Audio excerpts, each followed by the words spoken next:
Helgan, the homeworld of the Helghast. A weak and ailing planet, ruled by a crumbling dictatorship. We go in, take out those loyal to the ruling party, and the people will rise up and do the rest. We'll be home in no time, and the Helghast will threaten us no more. At least that's what they tell us. Me, I'm a soldier, and I trust my instincts.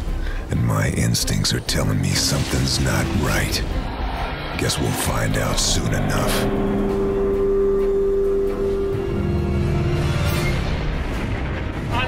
The whirlwind of our wrath. Our guns never tire, and we have beaten back the foe.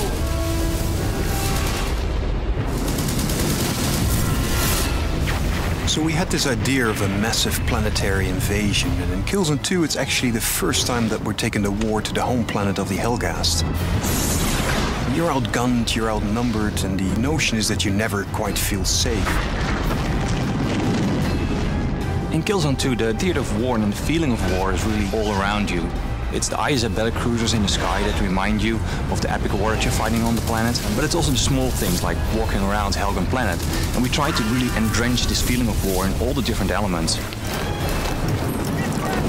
Immersion for Killzone 2 is really important for us. So we removed all the distractions, such as the HUD, for example, which always sits in between the player and the actual world.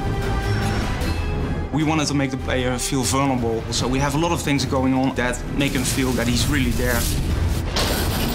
The other thing we try to do is make the player feel physically connected to the world.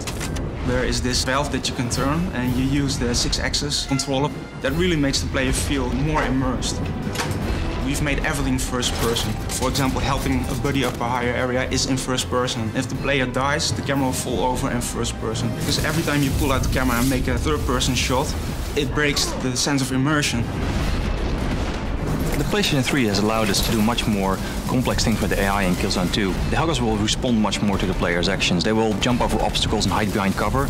And if you shoot the cover, they will rethink what to do and make another plan. The hit response system in Killzone 2 has become one of the most important mechanics in the game. And to make that as realistic as possible, we spent a lot of time on making this system really work well. Whenever the player fires at an enemy in a certain situation, he will see a different response, which really adds to the variety of the game. We've invested a lot of time in our animation systems to get a good blend between physics-driven animations combined with mocap and hand-animated. And by doing that, we got this kind of really nice blend of viscerality to the characters. So basically, if you shoot them, everything kind of moves realistically, and we put a lot of effort in that because it's so important.